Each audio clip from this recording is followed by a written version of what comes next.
We're in Basi Legani Tafshin Yotes. We're holding chapter 4.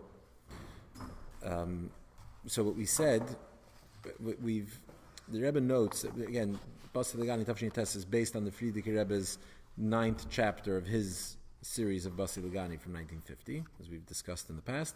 So here, the Rebbe is focusing on one thing in that chapter where the Frierdiker Rebbe says that Krushim. He's been talking previous chapters. The previous Rebbe was talking about Krushim, about the pillars, the walls of the Mishkan, and it starts dissecting the word, the significance of the Krushim in general, the idea of transforming the unholy into godly. So taking the sheker, the falsity and the falsehood of the physical and of the unholy, and transforming it into pillars that hold up the Mishkan to make it into a home for God.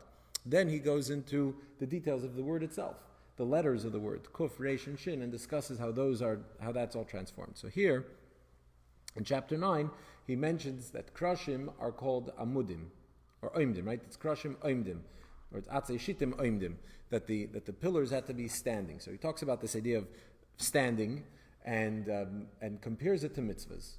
He says, just like the idea of standing is also related to amud, a pillar. So the Krushim are pillars, similar to mitzvahs being pillars. So he says in his Maimer that the Krushim are like the mitzvahs.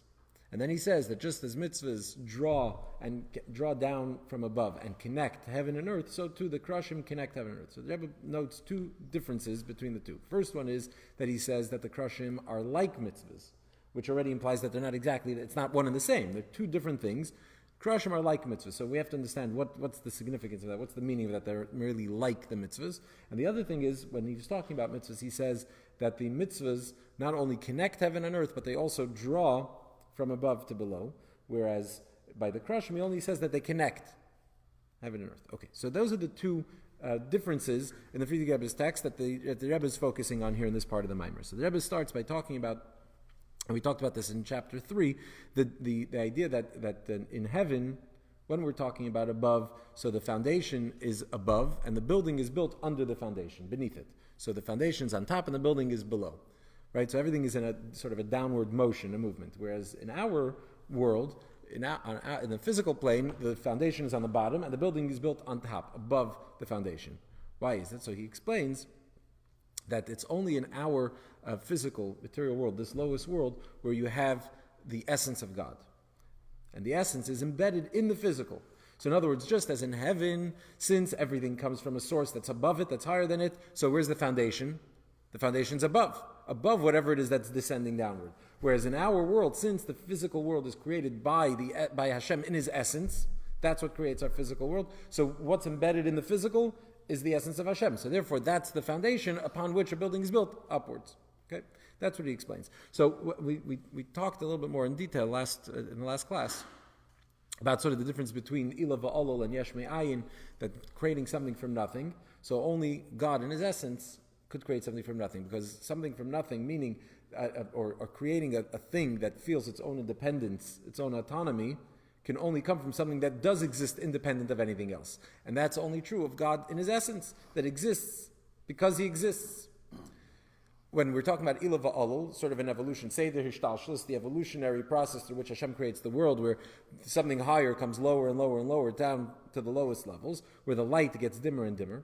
So here, it's always something from something, right? The lower level is connected to the level before it, right? So the lower you go, the further you get from your source.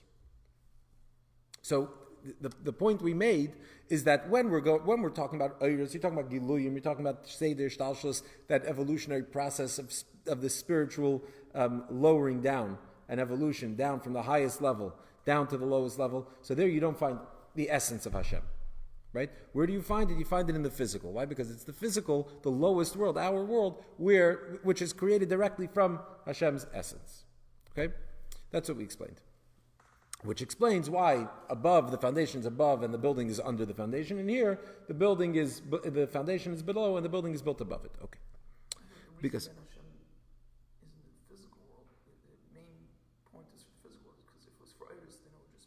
so that's another point. It doesn't deal with this here specifically. That idea that Hoyev Elohim Yiri. There are 2 points that the Rebbe makes, referencing from Basi Legani Yudal. The Rebbe talks about those points. So we're not we're not talking about that here. That's another point, is that everything above, if the purpose has to be for our world, which is created by the Hashem's essence. If it's for above, then it's a step down.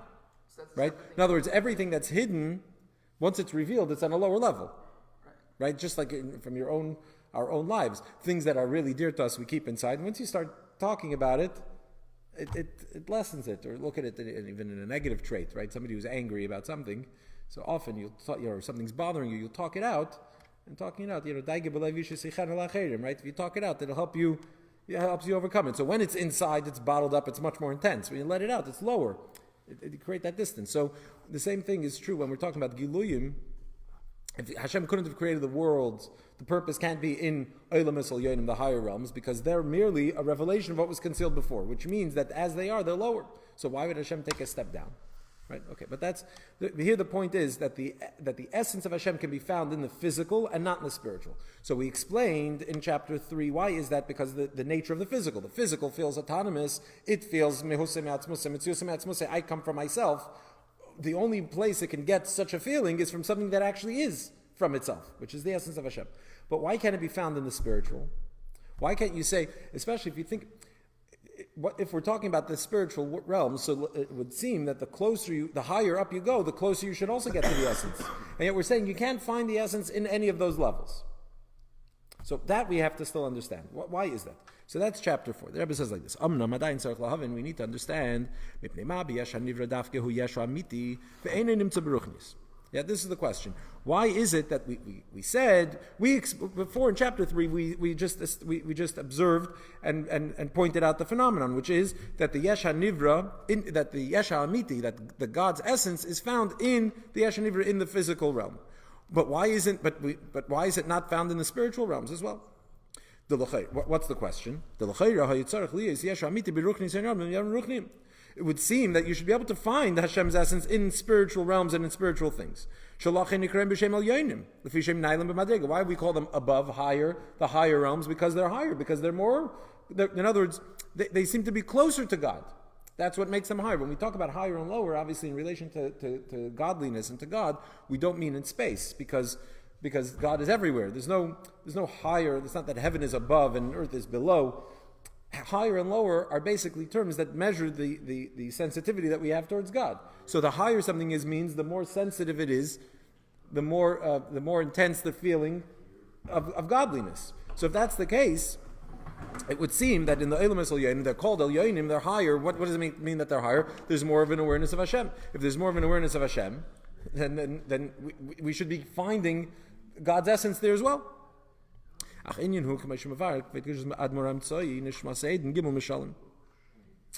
Mittel Rebbe gives three metaphors, three examples. There's a concept, right, that anything, there's a rule that whatever is higher, the higher something is, the lower it descends, right? The term he says, Kol gavoya b'yoser, right? And it gets a little lost in translation, but gavoya, whatever's higher, right? Which means exceedingly high. The double expression represents even higher, and then but namoch yoser also. Again, it repeats lower and lower, meaning very low. So the higher something is, the lower it goes. And the Mittel Rebbe gives three examples to illustrate this point. So he says like this: Mashal Aleph umeavuka gedela sha'ira gadol me'ira lemirachik. First example he gives is from a torch that has a very great light, and it shines very far away. If you want to illuminate the place that's very far away, you need an even greater torch. Move on. So that's the first example, right? A torch that can shine, its light extends very far. So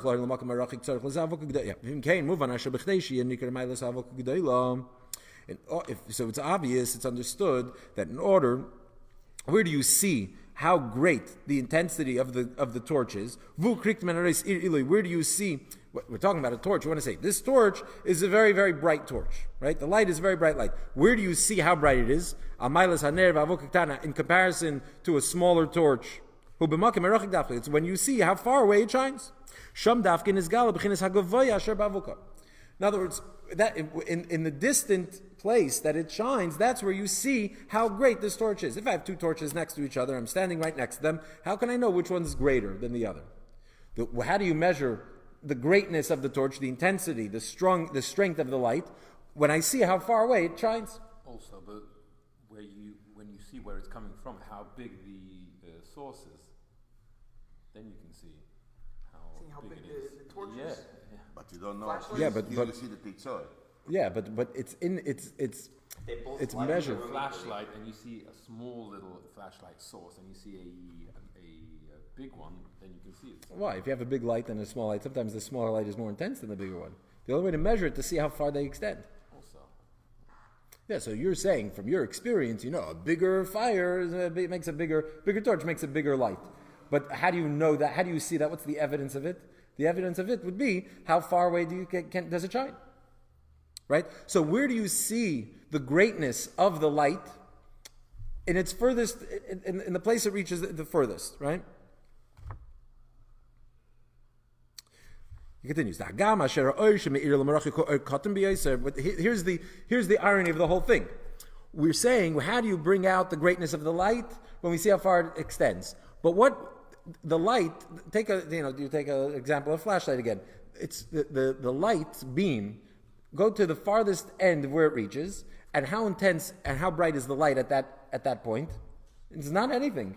It's a lot more powerful and brighter closer to the source, right? So where it reaches, it's very dim. It's not very bright at all. And yet, it's precisely there that you realize how great the light itself is. So where are you seeing the greatness of the light? In its dimmest place, at its dimmest point. Right? So even though the light itself that's shining far away, that light is very limited, is very small, to the extent that if I were to strike a match next to the light that is extended at its farthest reaches, the little tiny match, will actually give off more light than the light that I'm getting from that great source. Nevertheless, it's specifically there at its furthest reaches and its darkest point that I see the intensity and the greatness of the light. Okay, so that's one example. So we see that the idea that something is higher comes lower. What does that mean? So in the first example, what is he saying? That how do I know the highest point of something? How great it really is, only in its lowest expression. When it comes down to the lowest place, that's where I see its true greatness. So if I have a light and I'm only standing next to the light, I'll never really know how great that light is. I'll never know how far could that light extend. Where do I know how great this light is and measure its true greatness? Only when I can see how far away it extends. Yep. Mashal Abayz, the second metaphor he brings, from a barrel full of water, or a sage that's full of wisdom. When you have a barrel that's full of water, so what happens when it's completely full? Water starts overflowing. How do I know that there's so much water in it when the water starts spilling out of it? That even though the water that's spilling out of the barrel is insignificant and is like nothing compared to the water that's in the barrel, but it's specifically the water that spills out that's totally insignificant that expresses how full this barrel is of water. And the same is true with regard to wisdom. It's when we see a scholar, how do you know the person's a real sage? When you can see his off-the-cuff remarks, his comments that are not, prepared deep intellectual thoughts. They're just casual conversation. When you can tell how smart somebody is from his casual conversation, from the things that he says that aren't specifically in a deep topic. You see the way he talks, and you can see his intelligence. The third metaphor he gives is an example of the seed, the physical seed from which there can be a birth. What happens? You take a seed, spirit, right? There's seed that's implanted in an egg, and as a result of that, what happens? You create an entirely new being, a mahus chadash, a whole new person. Whereas when we're talking about teaching, so in teaching there's also a transmission that's taking place from the wisdom of the scholar, the teacher, to the mind of the student. And yet there you don't create something new. It's only when the student understands, if he's capable and understands, that then he could take this wisdom and do something with it. But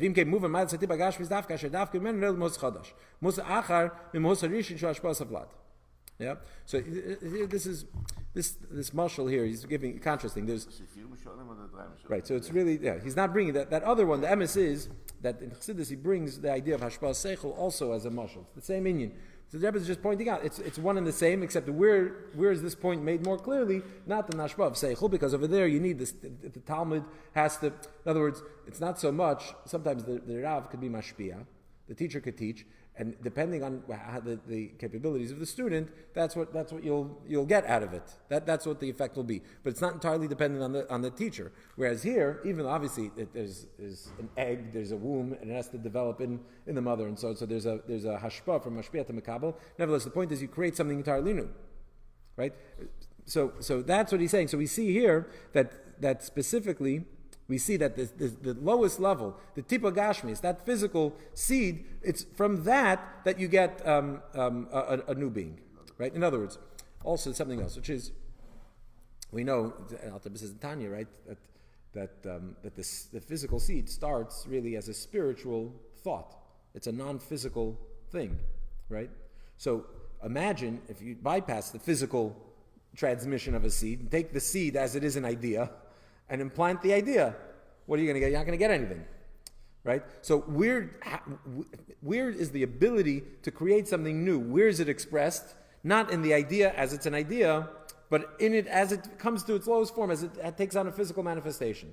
It finds physical expression. So in its lowest form, you take an idea and turn an idea into a seed. What are you getting? It's much lower. It's not the idea. It's not the abstract idea. It's not profound. It's nothing. In the words of Pirkei Avos, tipos rucha. So, right? So, but specifically in that lowest form, that it then has the ability to create something new. Okay. So these are the three examples that the Mittel Rebbe gives to explain this concept of kol gavoya lamata mate. So that the higher something is, the lower it comes. So how do you? And what's the point he's making? Is that from the lowest place that it reaches, you see how great it is, right? So where do you see the greatness of something? Only in its lowest iteration, but not anywhere in between, right? Okay. So why does he give three examples? What's wrong with just one? Somebody says you could say, perhaps, in explaining why he brings these three examples,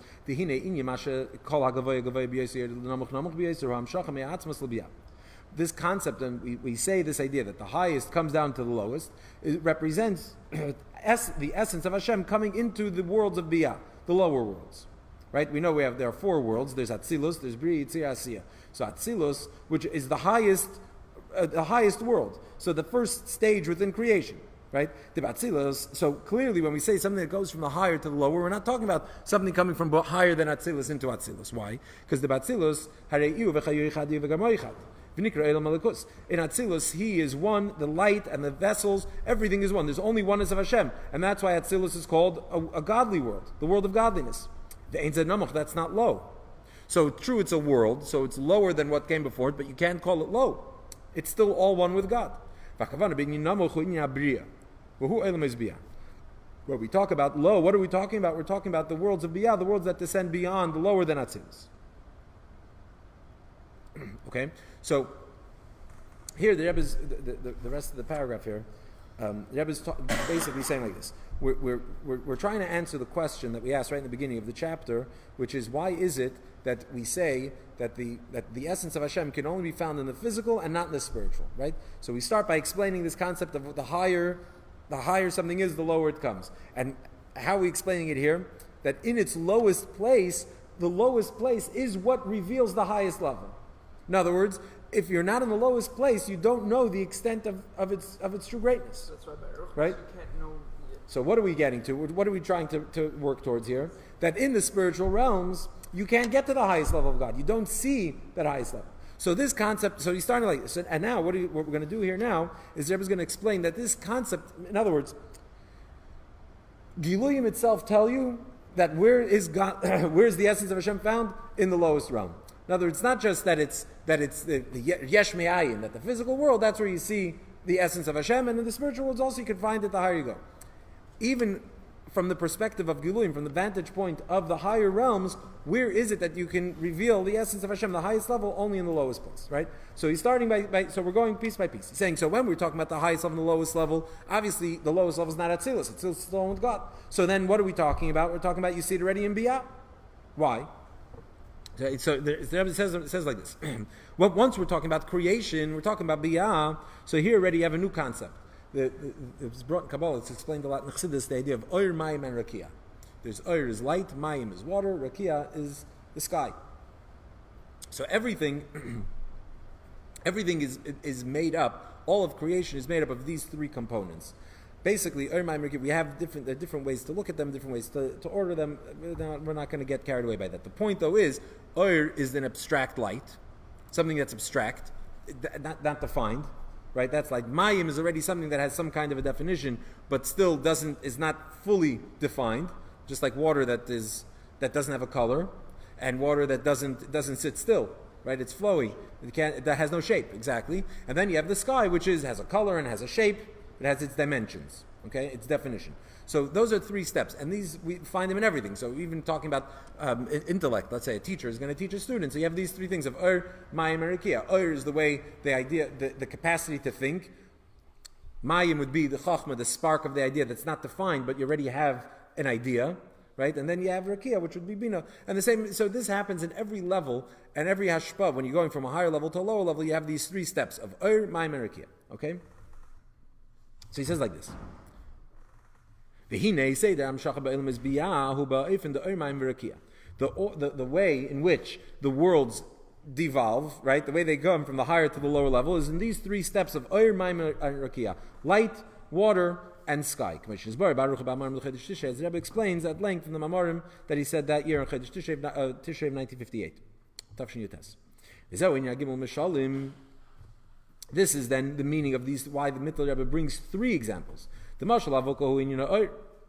When he brings the first example, the example of the light of the torch, so that represents this level, the stage of development of Hishtalshalos, that corresponds to the light. The example of the pit of the barrel of water, that represents obviously water. And the tipa, the seed, that's an example that corresponds to the sky. Because in the sky, what happens is just as in the analogy of the seed, you create something new. So the same is true with regard to the sky, that it creates something new. You have a physical thing that becomes something new. Because the sky, it says the shamayim is a glidumaya. It's like congealed water, sort of. It's frozen water, right? So that's water is absent of form, but sky, or like ice, as we'd call it, would be with a form. And that becomes something new. Right? So the Rebbe even gives an example of Pihalacha based on to prove this point. What's the Rebbe saying makes sense? It's glido, change the color. It's not No, but it also means that... mikveh. No, faket. Water when it's frozen, it doesn't become an issue of shuvin. The Mishnah talks about, so when it comes to the laws of mikveh, so mayim she'uvin, water that's gathered in some kind of a receptacle, becomes non-kosher for a mikveh. Right? That's why for a mikveh, to get rainwater, the water can't ever gather anywhere, because once the rainwater gathers in something, it becomes non-kosher for mikveh. So one second. So that's why the mikvahs, they have all these complicated systems that the water, it can gather the rainwater, but in a way that the water is never standing still and is never gathered in one place. Right? Why? Because then it becomes she'uvin, it becomes drawn or gathered water, and then it becomes possible for mikvah. Ice, on the other hand, is not, or snow, is not considered she'uvin. So even though in a sense it's gathered, right? But it's not considered mayim. It's not considered water that's gathered, and therefore you could use it. So if you have a mikveh that is missing one sa, you need for a mikveh to be kosher, it needs to have 40 sa of water. So if it's missing one sa, so it depends. Certain things, if you put in gathered water, that would disqualify the whole mikveh. But if you put snow in or ice, that could combine, and now you have a kosher mikveh. It's mylin. It adds mylin ve'enam paislin. It adds to the total amount of water that required in the mikveh, and it doesn't disqualify the water in the mikveh, right? So that's the din of mayim deglidu. Yeah, at least that's in the Mishnah. It's according to one opinion. Machlekes Rabbi Kiva says that according to Bishul, it's not. But that's at least one opinion in the Mishnah. What do we see from this even halachically? That frozen water is a whole new thing. It's no longer water. It's a new thing. That's why some halacha, the ice, if it's melted to water, Shabbos, Right. it's a fine. It's in your moilid. Yeah. Right. Yeah. Yeah. So therefore, we see how the mashal of the tipa, this example of the seed, which what's the whole point of that example, is that the seed becomes something new. The same that corresponds to the level of rakia. Right? They no longer are considered shu'uvin, gathered water.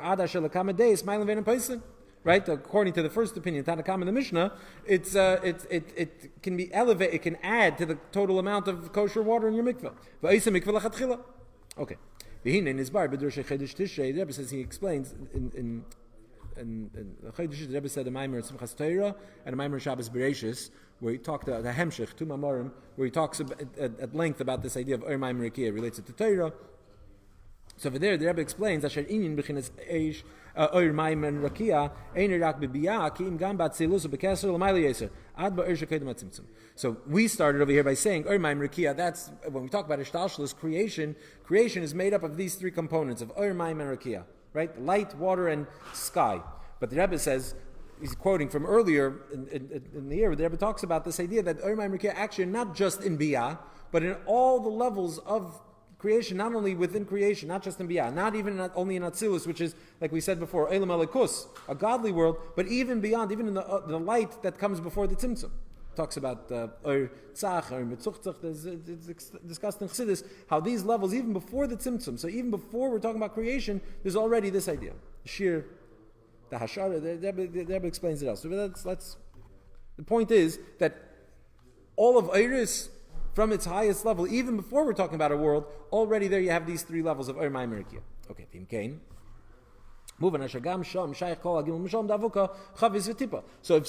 if we can say this concept of Ur Maimer Rekiah exists on all levels, even in the light that precedes Tzimtzum, so in other words, in the light at its highest source, in the divine light in its highest source, so therefore, then these three examples should apply there as well, right?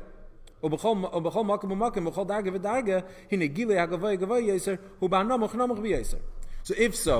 if this is the case, that Ur Maimer Rekiah exists, this concept exists in the highest levels of light, so then it would seem that on every level of, once we're talking about Ur and stuff, we're talking about light, that this concept would apply, that the highest is revealed in the lowest. Now, in other words, that it's in the lowest place of that realm, of that level, of that world, he calls it here, you'll find the highest, but not anywhere in between. The highest will be revealed in the lowest place. Now, where's the lowest place? If we're talking about the entirety of light and of Hishtalshalus, so when looking at it broadly, in its entirety, where's the lowest place? Biyah, and specifically our world, the world of action.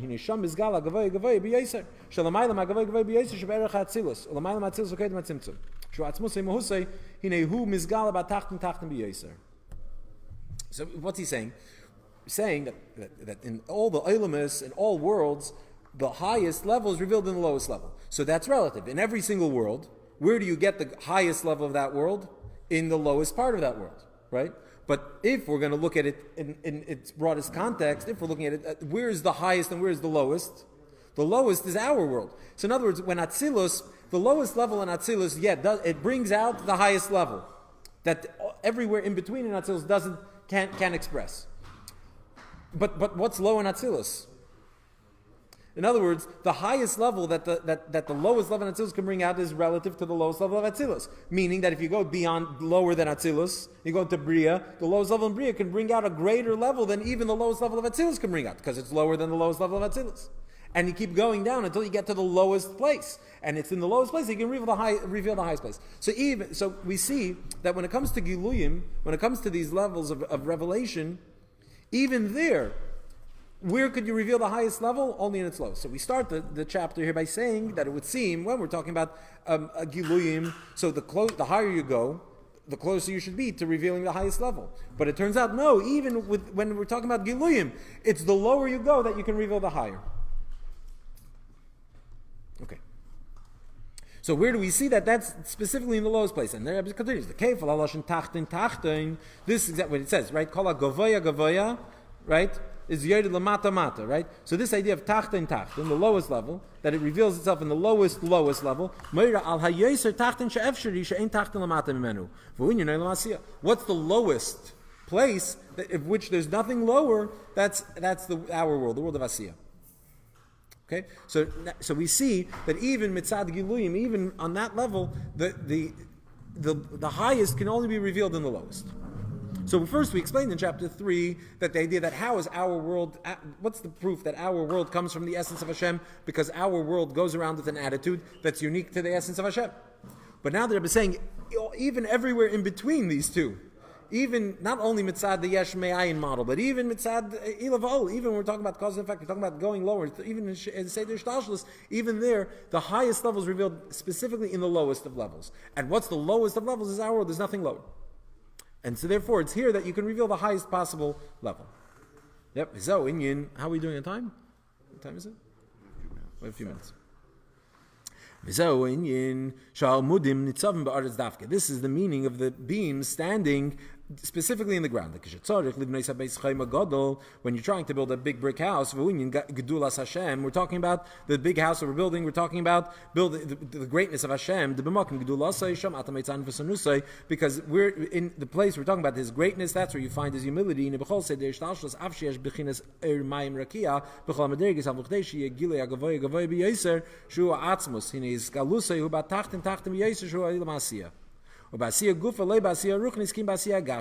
So when we're talking about all of these levels of Hishalshus that comprise these three things of Oyer, Mayim, and Rakia, so on all levels, so therefore where do we see the highest level revealed? Specifically in the lowest level.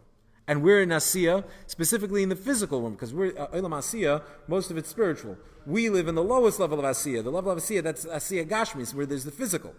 So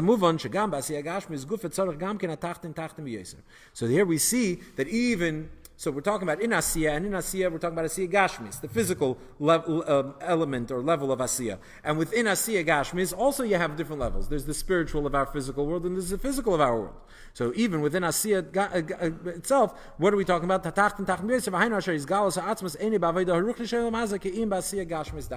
Where do we reveal the essence of Hashem? Within our physical world, right? Not just in the world of action, right, of Asiyah, but in the physical level of that world, and we're specifically in physical action,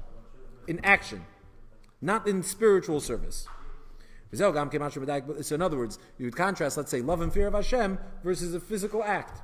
So the love and the fear, we'll get to maybe later, that it's not just to contrast these two, but really even love and fear can also be considered an action. But the point is, in your spiritual meditation, you're not going to get the lowest level, because even though it's your physical mind in the physical world meditating on the greatness of Hashem, but it's not the lowest form of physicality. It's still a spiritual sense. So where is it specifically in the physical act? The Rebbe explains in the Torah with regard to the example of the amudim, that the beams that are rooted in the ground, in order for the beams to be able to hold up the ceiling, right, and the building, so it has to be, the beams need to be standing within hard, firm ground, and not in quicksand, right, not in soft earth.